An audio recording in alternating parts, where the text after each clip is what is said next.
Have you ever found yourself standing at a bedside, a loved one or a dear friend facing their final days, and felt a knot of dread in your stomach?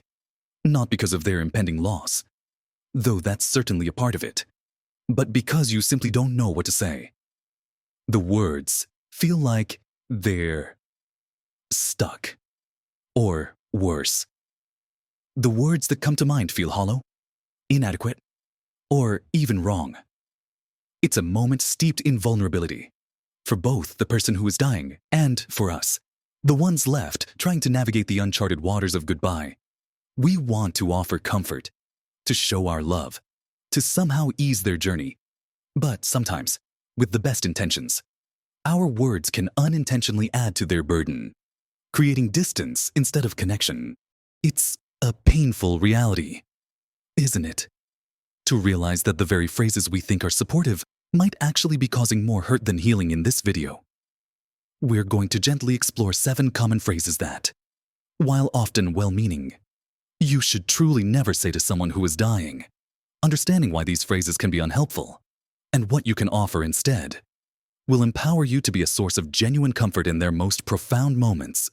And please, watch to the very end, because I have something to share that I believe will genuinely surprise you and change how you think about these sacred final conversations. Let's begin right away with the first common phrase, or rather, a pair of phrases that often come from a place of deep desire for healing, but can unintentionally land with a heavy weight saying something like, "You're so strong, you'll beat this, Utin," or "Don't give up now." I understand completely why we say these things.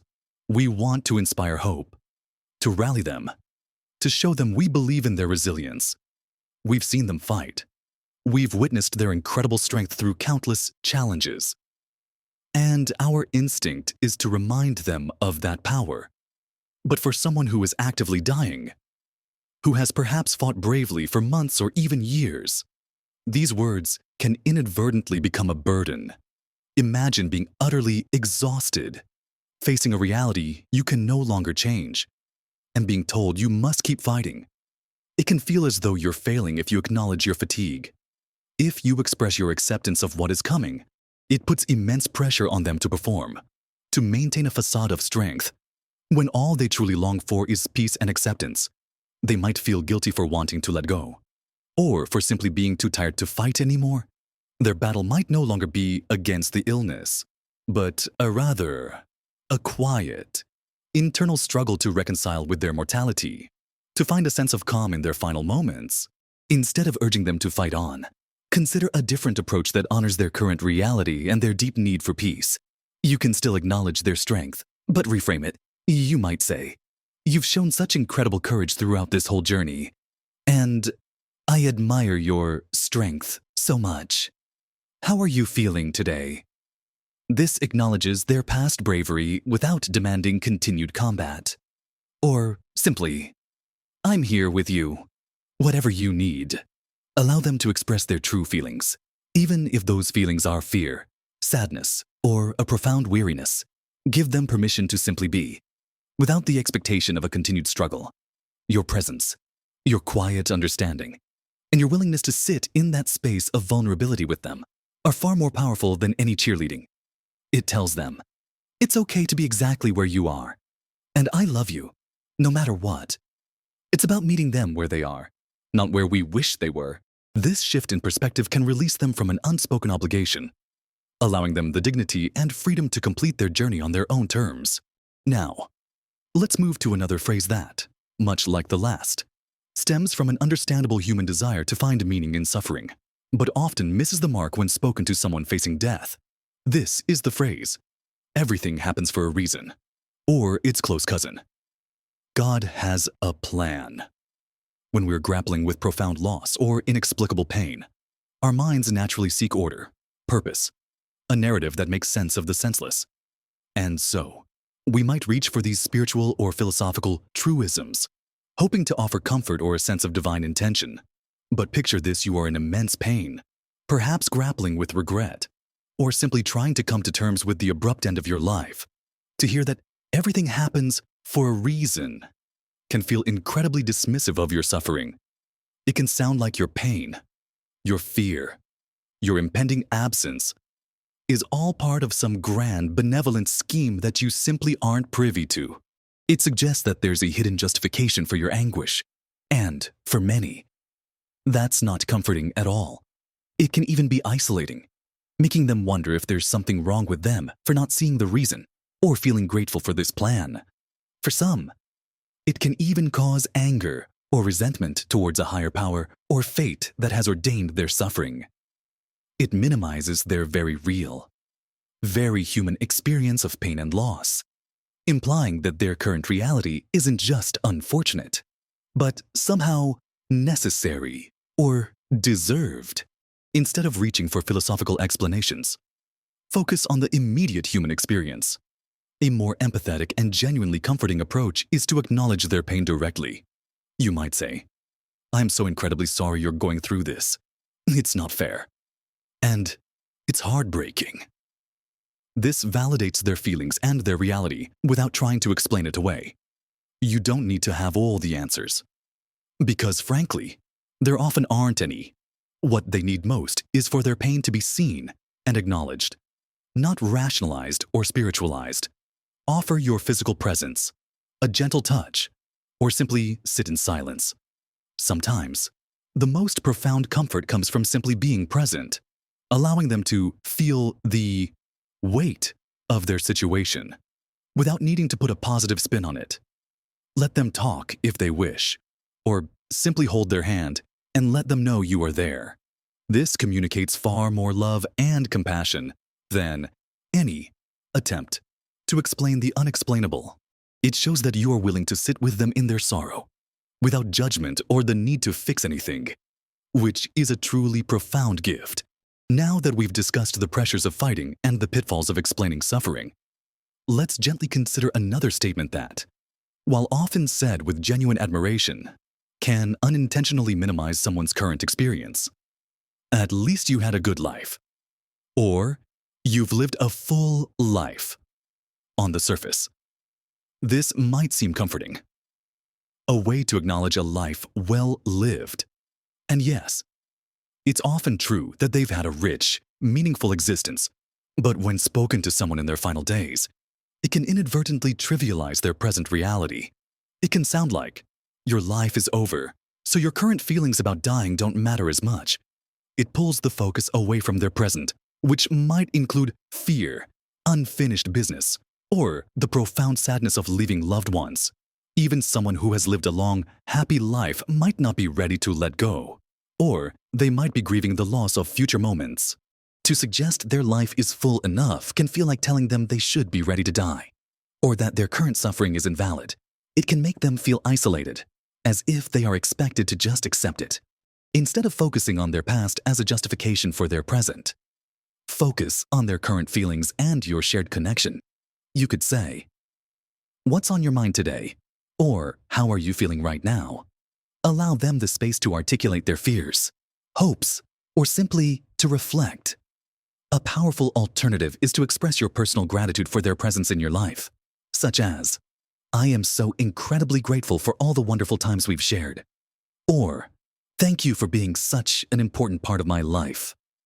This acknowledges their legacy without pushing a narrative that might not resonate with their current emotional state. It shifts the focus from, "You've had enough," to, "You are deeply valued." A far more comforting message in these tender moments. Next, we move to a phrase almost everyone has probably said, trying to offer solidarity, but which often falls flat. "I know how you feel," unless you have genuinely faced your own imminent mortality in a very similar way. It's unlikely you truly know how someone feels. The experience of dying is uniquely personal and profound. When we say, "I know how you feel," it can sound dismissive of their singular journey, and it often shifts the focus from their pain to our own past experiences, even if well-intentioned. It can unintentionally invalidate their unique emotions, making them feel misunderstood or minimized. The truth is, we can't truly know what it's like to face the end of one's life, but we can offer profound empathy instead of claiming to know. Embrace vulnerability and honesty. A more compassionate approach is to say something like, "I can only imagine how difficult this must be for you," or, I don't know what to say, but I want you to know I care deeply about you and I'm here for you. This acknowledges the magnitude of their situation without pretending to fully comprehend it. It creates a space for them to share their unique feelings. Offer a comforting touch. Maintain eye contact. And most importantly, listen. Listen with your heart and your full attention. Sometimes, the most powerful communication is not in what we say, but in our willingness to simply be present and to hold space for their truth. Then there's the well-meaning but ultimately unhelpful insistence, you need to stay positive. This comes from a societal belief that a positive outlook can conquer all. But for someone who is dying, being told to stay positive can be incredibly burdensome and isolating. It implies that negative emotions, like fear, sadness, anger, are somehow wrong or counterproductive. It denies them the fundamental human right to grieve their own impending death. They might feel pressure to put on a brave face, even when they are profoundly sorrowful or terrified. This can prevent them from expressing their true emotions, leading to a sense of loneliness.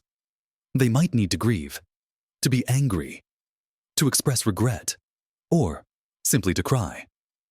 Denying them this emotional range is denying their humanity in their final moments. Instead of demanding positivity, give them permission to feel everything. You can say, "It's okay to feel whatever you're feeling right now," or "This must be incredibly hard, and I'm here to listen if you want to talk," or just sit quietly. Validate their emotions. Whatever they may be, create a safe space where they can be authentic, vulnerable, and completely themselves without judgment or the expectation of a performance. Your acceptance of their full emotional spectrum is a profound gift that allows them to process their feelings naturally and find a truer sense of peace. Another common phrase that sounds helpful but often isn't is, "Let me know if you need anything." While this comes from a generous spirit, it places the burden squarely on the shoulders of the dying person, or their exhausted caregivers, to identify a need and then articulate it. When someone is weak, in pain, or overwhelmed by their situation, the mental and emotional effort required to figure out what they need and then ask for it can be too much. They might not even know what they need, or they might be too proud or embarrassed to ask. It's a vague offer that often leads to nothing actually being done, rather than a broad, open-ended question. Offer specific, actionable help. Think about concrete ways you can alleviate burdens. You could say, "I'm going to the grocery store this afternoon. What can I pick up for you?" Or, "I'd love to sit with you for an hour on Tuesday so your family can get some rest. Would that work?" Or, "Can I bring over a meal tomorrow night?" Offer to read to them, play their favorite music, help with a small chore, or simply bring them a comforting blanket. Providing concrete options makes it much easier for them to accept help. And it shows genuine initiative and care. It transforms a well-intentioned thought into a truly helpful action, lifting a weight from their shoulders at a time when they can bear very little. Finally, let's consider a sensitive point that, while perfectly natural, needs to be handled with great care in these final conversations, focusing heavily on your own grief or how much you will miss them. Of course, the impending loss is heartbreaking, and your sorrow is real and valid. But when you're talking to someone who is dying, making the conversation primarily about your pain can inadvertently burden them. They might feel guilty for leaving you, or overwhelmed by your sadness when they are trying to find their own peace and acceptance. Their focus is, understandably, on their own transition, their own fears, their own closure, and perhaps on comforting those they are leaving behind.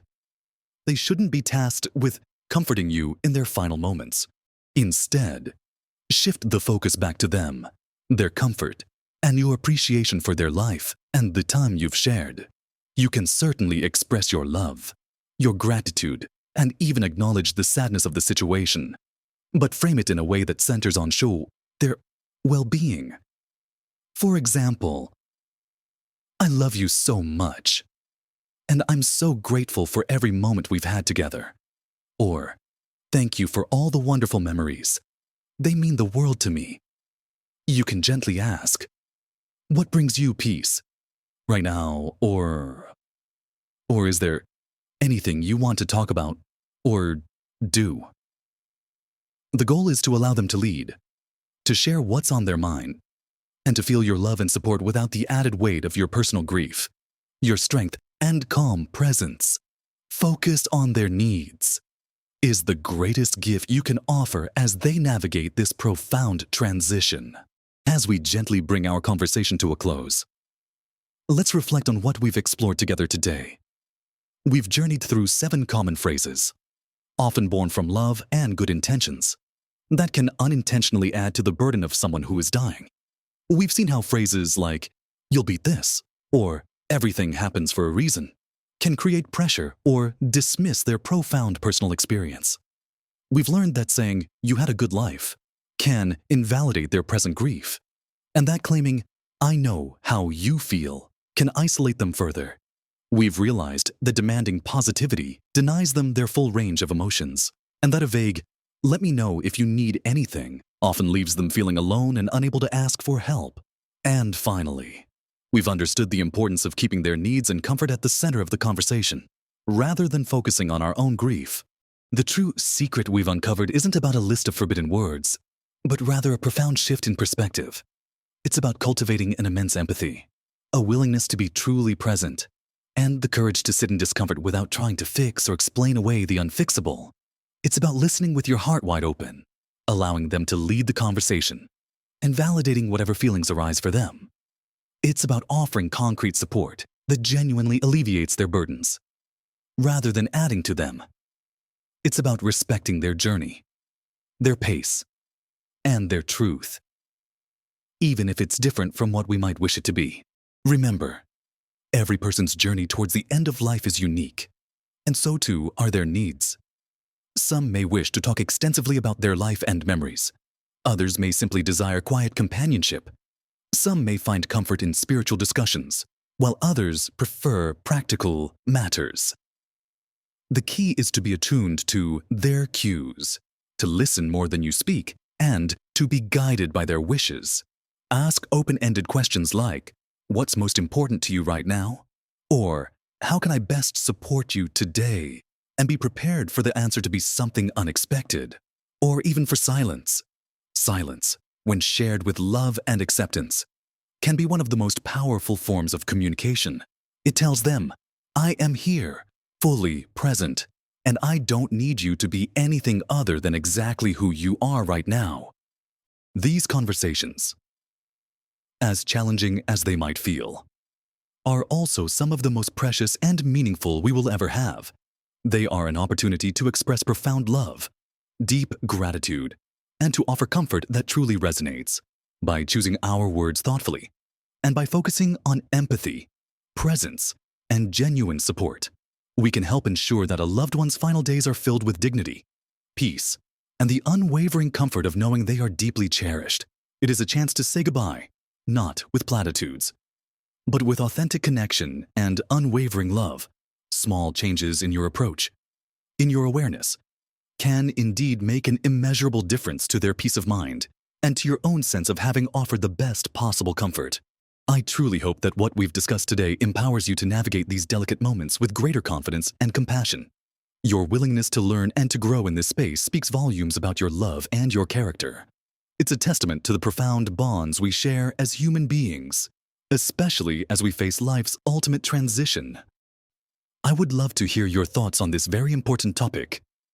Have you found certain phrases to be particularly helpful or unhelpful in your own experiences with loved ones? Please share your insights and reflections in the comments section below. Your shared wisdom can truly help others in our community. If you found this video helpful, please give it a thumbs up. That tells me to create more content like this. And if you haven't already, consider subscribing to our channel for more discussions on navigating life's important moments, improving your well-being, and living your best life at every age. Thank you for being here, for your open heart, and for dedicating your time to learning how to offer comfort when it matters most. Remember, every day is an opportunity to connect, to love, and to be present. Live your best life at every age.